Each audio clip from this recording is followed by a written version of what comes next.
muito bem-vindos, meus amigos historiadores da cultura pop. Esse é o Aquela História. Meu nome é Oliver Borges. Eu sou o Dan Borges. Irmãos. Irmãos? Gêmeos, não. Ativar. Forma de balde de água suja. Forma de um gambá leproso. E agora estamos aqui começando mais um Aquela História. Aquele podcast maroto que traz para vocês o quê? Reflexão e questionamentos da cultura pop. E no caso de hoje, emoções da vida. Hoje vai ser o podcast mais emocionante de todos. Hoje vai ser um dia que eu tenho que me controlar. Não chore, eu já fiz várias respirações de yoga antes de começar para me controlar. A preparação dessa pauta de hoje eu já fiquei emocionante. Como Foi diria mesmo? a jurada de Raul Gil. Fiquei emocionante. Foi, velho. Minha voz falhando já. Vamos falar para as pessoas qual é o título para não ficar todo mundo perdido aqui, só a gente conjecturando com nós mesmos. Claro. Hoje vamos falar de histórias que mudaram a nossa vida. No meu caso, principalmente, até mais do que o seu, foi história bem na infância, na primeira infância. É a primeira aquela? Eu não entendo. 5. Eu tinha 4 para 5 anos de idade. Isso é a primeira infância, ainda em direção. Isso aí, 4 para 5 anos. Primeira infância, né? Primeira infância. Pronto, então foi primeiro. Por isso que me acabou assim, tão pesadamente até hoje. Não Dá para tirar sei. mais do subconsciente. É o primeiro sei, subconsciente. Eu não sei como você conseguiu se recuperar. E eu lhe digo mais, não sei se isso tem a ver com o que você se tornou. Quem disse que eu consegui me recuperar? Que otimismo. Mas vamos parar de segredo. Que otimismo é esse? Vamos começar falando sobre... Então vamos começar por você, já que você falou, vamos começar por você. Era uma vez um menino das canelas foveiras. Mas tem uma história que a gente precisa contar aqui antes de começar a nossa história, que é a história do programa, que é siga nosso canal no YouTube. Caso você simplesmente tenha passado por aqui aleatoriamente e ainda não seja inscrito, se inscreva, deixe seu like, assista os programas anteriores e, como eu sempre digo, ative o sininho para poder receber todas as notificações e ficar por dentro do que está rolando por aqui. Não se esqueça. Siga também nossa página no Instagram, que lá a gente coloca novidades que vão rolar durante a semana aqui no YouTube. Siga tudo, siga a nossa vida toda, seja um stalker do bem. Velho, a minha história começa realmente muito cedo, só que eu sei que foi marcante porque são lembranças. É uma das poucas lembranças que eu tenho dessa idade, de 4, 5 anos de idade. Porque foi algo, inclusive, não muito recomendado, que você e meu pai fizeram comigo. Na verdade, fui eu. Meu pai não sabia. Não sabia do que se tratava, a culpa foi né? minha. A culpa foi minha. Cara, eu era uma criança de colo, tanto que eu assisti, a gente foi pro cinema, aquele cinema que tinha ali no Itaigara, não sei se ainda tinha. Não sei se ainda tem, era do Shopping Itaigara, aqui na cidade de Salvador. Aqui em Salvador. E a gente, vamos assistir, vamos pro cinema assistir um filme. O que é que tá passando no cinema? Oliver, provavelmente na treta dele, não, é um desenho animado. Meu pai falou, vou levar meus filhos para assistir um desenho animado no cinema. Um parênteses, só para eu contextualizar. É porque, assim, na época, eu já colecionava quadrinhos e Dan, apesar de eu parecer muito mais jovem e esbelto, eu sou mais velho. Então, Dan era uma criança mesmo. Eu já tinha 10 anos e Dan eu tinha 10, 11 anos, Dan tinha uns... 4, 5. A diferença é de 5 anos. Isso. E aí ele convenceu meu pai a levar a gente para assistir esse desenho animado. Não é mentira, foi realmente desenho animado. Quando chegou lá, a animação que a gente foi assistir era Akira. Pense uma criança de 4 anos de idade assistindo Akira no cinema.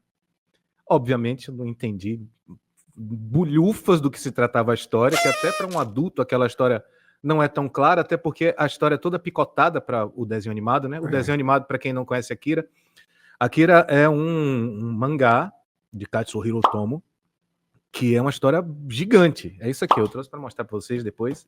Vai estar aparecendo na tela aí algumas cenas de Akira enquanto eu estou falando, mas é uma história muito grande. E a animação é um resumo da primeira parte do mangá. Então é muito... Com pequenos flashes das próximas partes, mas assim, a principal parte que eles aproveitam é a primeira. É a primeira. Faltando ainda, olha ali, muita coisa acontece. 3 revistas gigantes. Né? Total. E aí, assim, eu criança não entendi nada daquilo. Porém, apesar de não entender muito da história, do que estava rolando, eu me lembro da sensação de ver aquela animação ali, cara. E foi alguma coisa surreal. Foi que nem o Fábio Júnior que trabalha aqui com a gente, que tomou ayahuasca essa semana e ficou se cagando e vomitando tudo. Pegou o metrô, vomitou no chão do metrô, se cagou nas calças. Enfim, isso... No metrô também? No metrô também. Isso é outra história. No meu caso, eu não precisei tomar ayahuasca, eu simplesmente assisti Akira. Com 5 anos de idade. Com 5 anos de idade. Mas, cara, eu me lembro de verdade da sensação surreal daquela animação, que até hoje, eu digo a você, eu não consigo dizer uma animação, um anime japonês que supere Akira em termos de qualidade, de ser bem feito. Até por causa da falta de recursos da época, tudo feito à mão. Não tinha 3D, era não tinha tudo nada, na mão, tudo cara. na mão. E é algo maravilhosamente absurdo. E criança, eu vi Akira e eu disse, puta que pariu. Pá, tomei uma peba na cabeça, porque não podia xingar, que era criança. Mas achei aquilo maravilhoso. Agora, assim, só contextualizando, no mesmo dia, por que a gente foi parar lá, né? Eu via os quadrinhos de Akira nas bancas. Os primeiros, número 1, 2, mas na época eu tava fissurado por quadrinhos, eu só queria falar de quadrinhos, só queria ver quadrinho, mas era um quadrinho que eu não podia comprar, Akira nunca foi barato. Que na época não saía nesse formatinho que hoje sai pela JBC, na época saía pela editora Globo, né? Isso. Eram as revistas mais fininhas, formato americano. Formato americano, foi uma adaptação. A gente vai comentar um pouquinho sobre isso aqui ao longo do programa, de por que saiu nesse formato aqui. Isso, eu não fazia ideia do conteúdo de Akira. Eu também fui meio desavisado, assim. Eu não fazia ideia do conteúdo de Akira, então, automaticamente, eu só queria ver. Porque, assim, pô, é o desenho animado do quadrinho que tem na banca, mas eu não posso comprar porque eu não tenho dinheiro, porque é muito caro. Akira era mais caro do que o quadrinho convencional. A editora Globo sempre teve quadrinhos mais caros porque o público de Akira é um público adulto. Akira não é um... E era um formato diferenciado. Né? Não era isso aí, gente, a gente está falando na época, talvez pessoas mais jovens até não sabem do que se trata.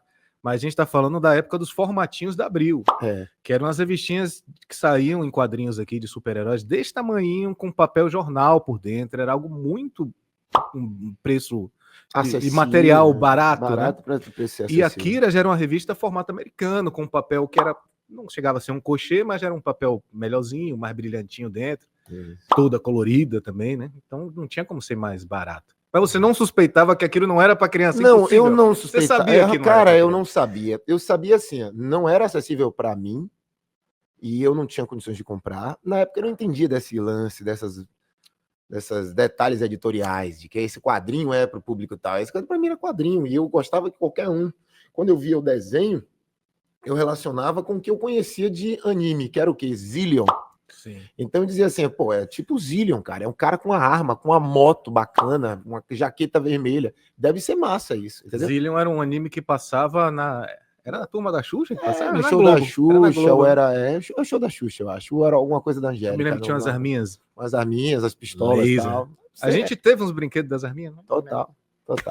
E aí eu achava que seria uma coisa naquela linha, só que muito bem feito. Muito mais assim, nível padrão da época que a gente achava, padrão Disney de qualidade de animação, sabe? Sim. Então, assim, pô, é um Zillion, só que passa no cinema e muito bom. Então, assim, eu fiquei completamente assustado quando eu entrei também. Apesar de ser mais velho, quando eu tomei um baque e que aquilo não rolava numa mesma, digamos assim... vibe de Zillion, e que você simplesmente chegava e dizia assim, caramba, porque assim, tinha um detalhe importante, nosso pai era extremamente religioso e moralista. Não, e Akira tem tripa saindo da barriga das pessoas, tem nudes. Tem violência contra a mulher, extrema, era uma coisa bizarra, cara. Então, assim... Quando eu vi assim, eu disse, talvez no final do contexto geral, a pessoa que mais tinha saído traumatizada do cinema foi nosso pai. Principal, e eu com medo, porque assim eu passei tenso. Nunca mais foi o mesmo. Não, eu passei a animação, tem 2 horas e 5 minutos. E eu passei 2 horas e 5 minutos tenso, e meu pai dizia assim, vamos levantar agora e ir embora, porque eu não queria ir embora. E eu ficava assim, rapaz, tomara que não piore. E toda hora piorava, acontecia uma coisa mais escrota, mais escrota. Vai piorando. Eu digo assim, velho, meu pai, você era tão pequeno que você assistiu o filme no colo de meu pai, e meu pai ficava tapando seu olho. Mas, voltando para Akira, aí eu assisti essa animação com vocês no cinema, e aquilo ficou na minha cabeça como a coisa mais maravilhosa que eu já tinha visto em termos de cinema, não vou nem dizer de animação, mas de cinema que eu já tinha visto até então. Até que em algum momento, aí você pode contextualizar melhor, essa revista chegou lá em casa através de você, não sei onde você arranjou. Foi, na verdade, assim, quando eu comecei a ter um pouquinho mais de dinheiro, Não era R$5. Um dinheirinho a mais do que o normal, Saiu que era de zero. R$2,90 para R$5. Eu Nem era real comecei na assim, época. a chegar em sebos e alguns lugares assim, ver alguma revista encalhada na banca que não voltou para devolução. Aí tinha uma Akira. Eu disse, não, eu vou aos poucos pegando em algum dia. Olha que sonho ridículo, né? Eu achei que iria completar essa coleção. E é uma das coleções mais raras do país. Essa coleção colorida de Akira, que hoje é proibida, né? O Katsuhiro Otomo proibiu dela ser lançada colorida no mundo. Vamos chegar lá. Mas vamos lá, vamos chegar. Então, assim, eu comecei a comprar quando eu achava alguma que tivesse com preço barato, às vezes estava com a capa meio danificada, eu comprava, achando que algum dia eu conseguiria completar a coleção Akira. Então, assim, aí eu chegava para você, lembra daquela revista, do filme que a gente assistiu no cinema? Tal? Aqui. Aí você via e ficava folheando. Eu não folheava. Para você foi simples assim, né? Não, eu não folheava. Aquilo ali você estava me dando um pacote da droga mais pesada que tinha no mercado. Eu não folheava, sabia?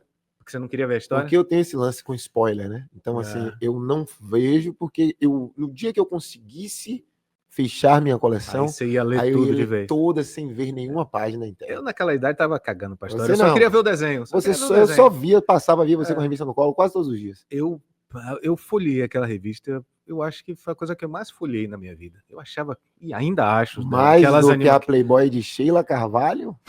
De Sheila Carvalho sim, mas a de Carla Pérez, não. A Carla Pérez eu acho que eu folhei mais. Carlinha teve mais em conta essa parte. Ele é casado. Mas, cara, aquilo ali mudou a minha concepção de uma forma que eu não percebi na época. Eu só vim perceber quanto aquilo tinha me mudado quando eu decidi ser um cara que desenhava histórias em quadrinhos. E eu percebi que tudo que eu fazia nos meus desenhos, nas minhas histórias em quadrinhos, era, não vou nem dizer influência, era um plágio descarado de Akira. Eu lembro disso. Você lembra disso? Eu disse assim, rapaz, tive uma ideia aqui de fazer uma história em quadrinhos super original. Eu com 6 anos de idade.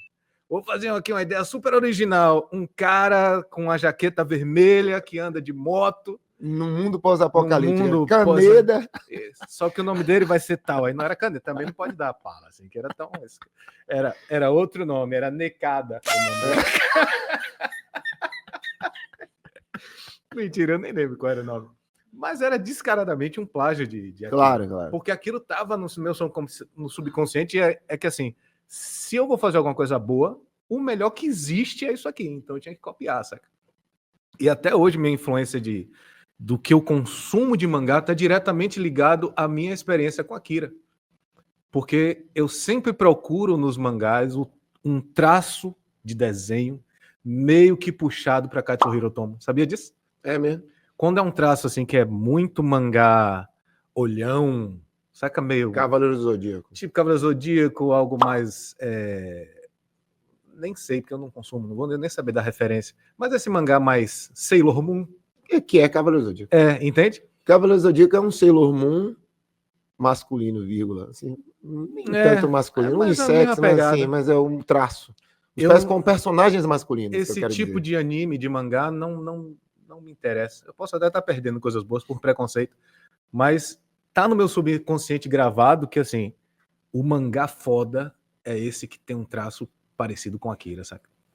E tem muita influência até na minha forma hoje em dia como quadrinista de fazer algumas cenas narrativas.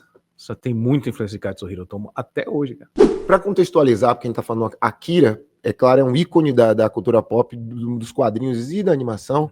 Sim. Mas vamos dizer que tem algumas pessoas nos assistindo que não faz ideia do que a gente tá falando. Então, assim, Akira, o que é Akira? Deixa eu só mostrar para vocês aqui, vai estar aparecendo na tela também, mas é a desculpa que eu tenho para pegar e sentir esse cheiro. Oi! Rapaz, esse cheiro de papel pólen é algo maravilhoso. Sempre um pouquinho, sempre. Só um pouquinho. Me devolva. Esse é o volume 1. Essa aqui, como a gente estava falando, essa aqui já é um volume lançado pela JBC, que já é algo da história completa. É como saiu originalmente no Japão em preto e branco, né? O mangá. Com todas as referências gráficas e tal. É uma edição massa. Eu acho essa edição perfeita e maravilhosa. Mas e também detalhe, né? Ela é impressa no sentido de leitura japonês. No sentido mangá, de mangá mesmo. Você lê aqui da direita para a esquerda, né? Como todo mangá A maioria do público hoje em dia é leitor de quadrinhos, é leitor de mangá, então para eles isso aqui é a normal, praia deles.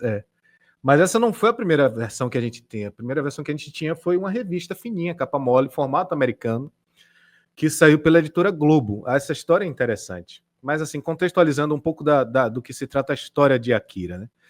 Akira conta a história de um grupo de jovens que são uns delinquentes japoneses, que são de uma gangue de motoqueiros, inclusive no quadrinho, no anime não fala muito isso, né?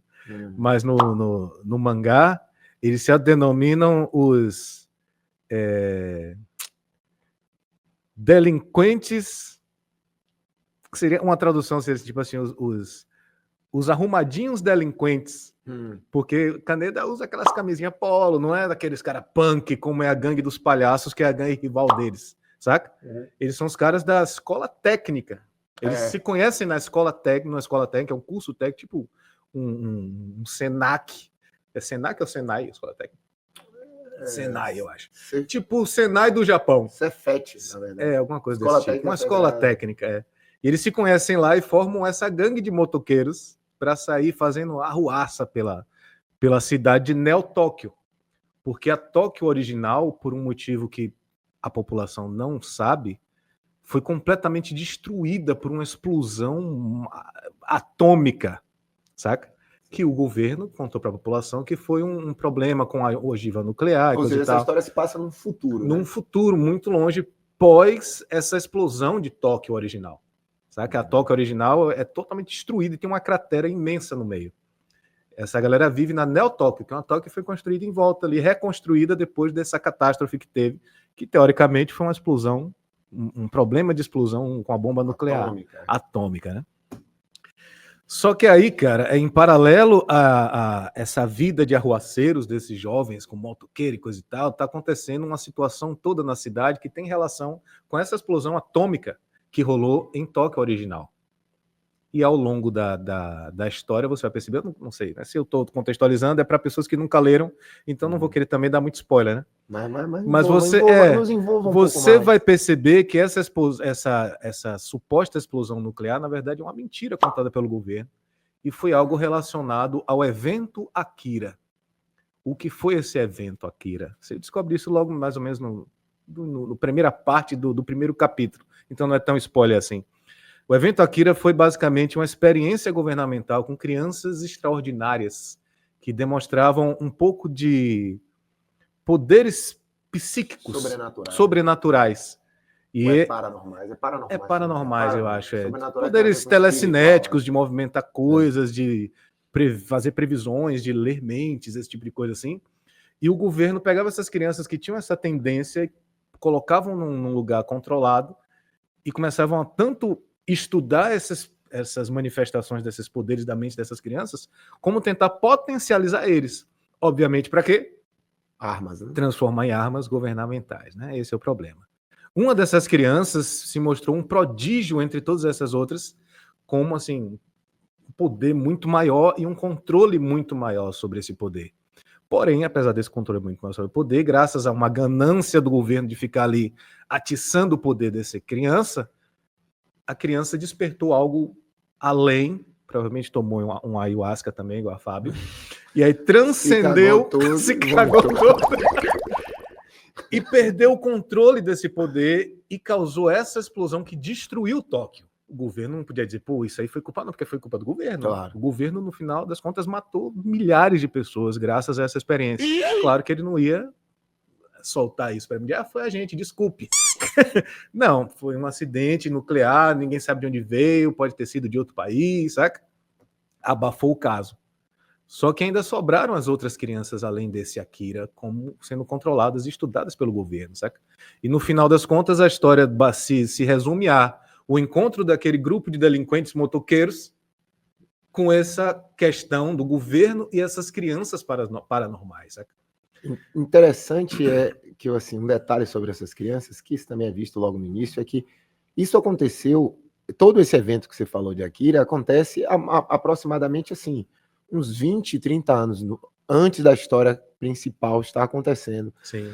E essas crianças já deveriam estar adultas, talvez até mais de 30 anos. Sim. Mas o governo, para que tivesse controle sobre elas, meio que infantilizaram elas para sempre. Elas só continuam sendo Elas são crianças só que idosas, com aparência de idoso.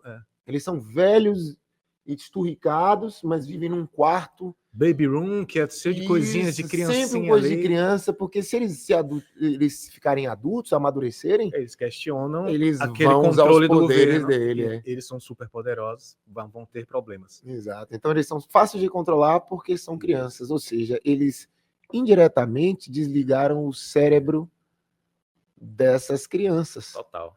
Para que eles tivessem mais controle sobre eles. A merda toda começa a acontecer quando, no encontro casual desses dois grupos, né, que é o governo com essas crianças paranormais, que uma delas acaba fugindo desses centros de contenção, eles se encontram com esse grupo de motoqueiros delinquentes, que tem o Kaneda, tem Tetsu, tem Yamagata, tem o Kai, tem vários outros personagens lá.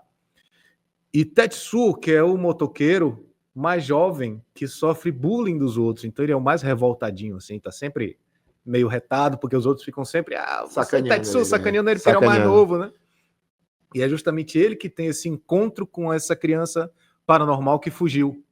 Nesse encontro que ele tem com essa criança, acaba despertando em Tetsu um poder paranormal que ele também tinha assim, atrofiado ali no corpo. Escondido, Só que nesse contato com a criança desperta. Só que o problema é, Tetsu, além de não ser uma criança que foi controlado o tempo todo ali pelo governo para ser calminho, ele é um marginal, né?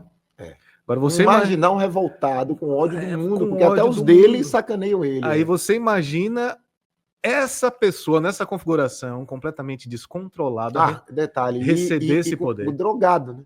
Ainda dependente químico. Dependente químico. E de receber esse poder. Aí é que a história começa. É muito bom, cara. Fica bom. E, cara, velho, depois que você pega toda. Tá faltando a revista aqui. Cadê? São 6. É porque tá dentro da mochila. Esqueci de botar, mas eu tenho completo. Tenho. Vou provar que eu tenho. Mas, cara, depois que você lê toda, e de vez, né? Eu fiz o que você fez, eu realizei o seu sonho. Eu, quando comecei a comprar pela JBC, tava esgotado o número 4. Acho que foi o número 3 e 4 estavam esgotados. Aí eu comprei 1, 2, 5 e 6. Não ia ler 1 e 2 e ficar na... Não, 1, 2 e 3 e ficar ali. Meu Deus, e agora? Sabe? Sim. Eu esperei rolar uma reimpressão pela JBC. Obrigado por ter reimpresso. Ou é reimprimido? Posso revelar um segredo para você? Do morcego, não, né? É o segredo do Akira. Do Akira? Então pode. Eu ainda não realizei meu sonho. Você nunca leu? Nunca li toda. E aí eu até hoje, porque eu não completei, né, cara? Eu tenho que completar, eu sempre vou esquecendo, aí quando eu vejo a 4, eu consigo comprar a 4, porque a 4 estava em falta. Sim. Aí eu não comprei a 5 e 6, comprei a 4. Saiu, eu tenho exatamente essas 4 aí, eu tenho. Aí faltam as 5 e 6. Que então não tá aqui porque você roubou. Eu não tenho. Eu não tenho. Se eu roubasse, eu diria, eu tenho. Você perdeu as suas, eu não sei onde. Um detalhe que eu quero fazer que é o que você faz sempre. Eu quero fazer um desabafo aqui para poder encerrar o meu bloco de Akira e você começar a falar do meu que é surpresa. Do seu. Essa revista de Akira da época, que saiu pela Globo, formato americano, tudo mais, colorida. Oliver tinha ela. Eu até pedi, atrapalhando, para passar. Seu negócio é que você quer, só porque eu vou contar uma história que lhe compromete, você quer atrapalhar tudo. Não quero que saibam. É isso, não, é porque eu. E aí eu falei, velho, a gente vai gravar o programa sobre. Então, obrigado. A gente vai gravar o programa sobre Akira. Traga a revista para mostrar a que eu peguei na época que eu li, para mostrar a experiência mais oficialmente. Ele não achou a revista. Por que eu não achei? Eu sei porque você não achou, porque eu não resgatei a revista. Eu sempre cumpro esse trabalho social de resgatar as revistas de Oliver, que é um destruidor de revistas. A revista tá lá jogada no chão. Provavelmente essa Akira você não achou, sabe por quê? Porque tava embaixo do vaso de lixo do banheiro tapando o ralo. Porque não, tá subindo um cheiro estranho aqui nesse banheiro. Pega uma coisa para tapar aqui. Pegou a revista de Akira, tampou o ralo, botou o cesto de lixo. Vou contextualizar o público para não pensarem que eu trato mal meus quadrinhos. Isso aconteceu uma época que eu morava num apartamento muito pequeno e o apartamento caiu aos pedaços. E aí eu não tinha onde guardar as revistas, elas ficaram numa caixa velha, e elas começaram a desmoronar, porque eram muitas. Inclusive, eu doei Não é boa porque parte. eram muitas, é porque o cupim estava comendo. Tava. E aí eu acho que todo mundo que teve coleção muito tempo teve problemas de problemas com a coleção e como armazenar a coleção. O que eu fazia? Resgatava essas revistas, botava na prateleirinha bonitinha, dentro do plástico, tudo coisa. O que ele dizia para mim? Você roubou minha revista. Salvei sua revista. Thanos, você. Thanos. Entendi. Pegava assim, a revista sumia, aparecia na minha prateleira. Momento curiosidade da revista Akira. Ela saiu aqui no Ocidente inteiro, tudo nesse formato ocidental, lido no formato, no sentido que a gente lê normalmente, né, da esquerda para a direita, e no formato americano, colorido e tudo mais, inicialmente por conta de uma exigência do próprio Katsuhiro Otomo.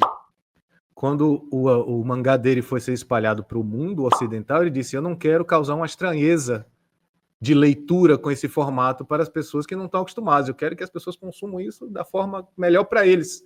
Então ele exigiu que o lançamento fosse todas aquelas cores, que o original é preto e branco, mas saiu colorido. Todas aquelas cores que algumas pessoas até acham que é pirata, que é bizarro, feito pela Globo. Não. Foi feito supervisionado pelo próprio Katsuhiro Otomo. Foi feito pela Marvel. Ele que quis aquilo. Foi feito por artistas da Marvel, eu Sim. acho.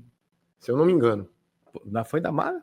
Eu acho que tem um vídeo na internet do Pipoca Nanquim. Isso. Um beijo. Essa informação aos amigos do Pipoca Nanquim. Essa informação eu descobri através do vídeo dele sobre tem um vídeo do Pipoca Nanquim que conta os detalhes das diferenças editoriais do Akira original japonês e do Akira americano. Como sentido de leitura ao contrário, muita página teve que ser espelhada. Teve que ser espelhada e tudo mais. Só que você falou que depois que Katsuhiro Otomo não proibiu depois essa versão. Ele pirou com isso e não quis mais. Eu não sei se foi...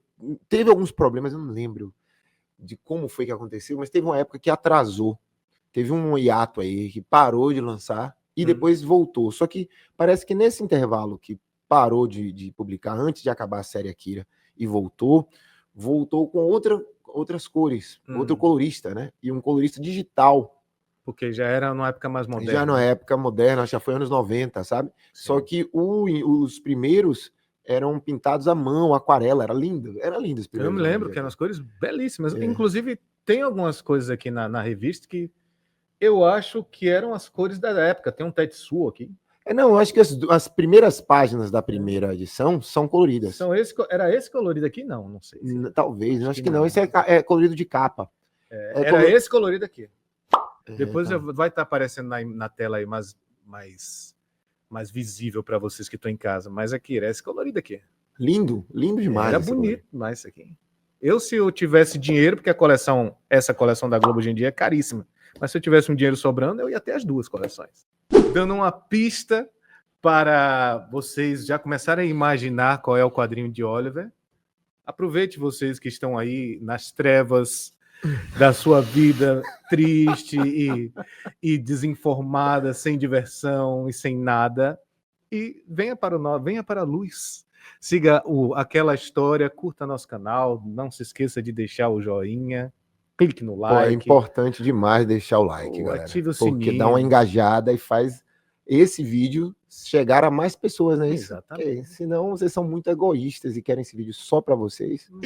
Né? Comentem. A gente está aqui, meu povo, para poder conversar com vocês sobre esses assuntos. Você sabe que hoje em dia não existe mais nerd sozinho dentro do quarto. Hoje em dia nerd quer galera, nerd quer comunidade. Então o que a gente quer aqui é conversar com vocês sobre esses assuntos. A opinião de vocês, inclusive, faz a gente repensar conteúdos. Claro, e ter ideias para novos.